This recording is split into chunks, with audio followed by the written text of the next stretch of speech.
More people in the developing world are getting smartphones, and this technology is making a difference, not just in people's lives, but in making government more efficient, says Kenyan official Joe Machuro.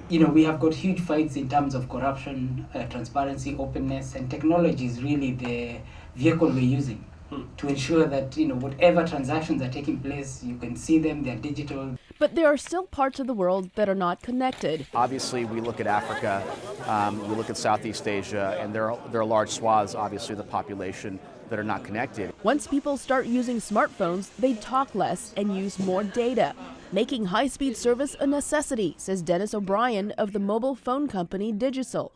But building the infrastructure is a challenge. Everybody's built the easy bit. In other words, they've done the towns and the cities. But going into rural communities, they haven't done it because the business case is very thin.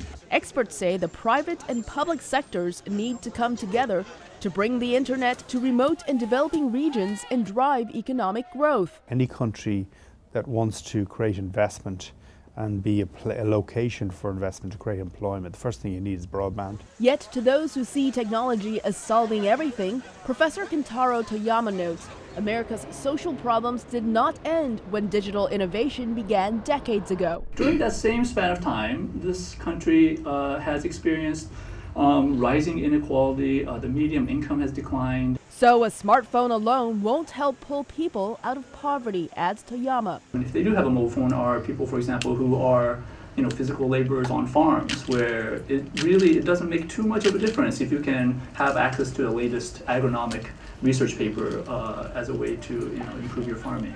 But O'Brien says the opposite is true. Once you get broadband, you can educate people, you can create jobs for people, and people from an agricultural point of view become much more efficient. The fact that maybe some of the people in the West haven't come out of poverty because they've not used the devices well is not the same for Africa. Cisco's Hilton Romansky says it will take cooperation to maximize technology's benefits. It's going to take, again, all the parties coming together to drive the right cultural shift and the right education into these countries. The experts agree positive change can happen if education on technology is combined with the right policies in place. Elizabeth Lee for VOA News, Los Angeles.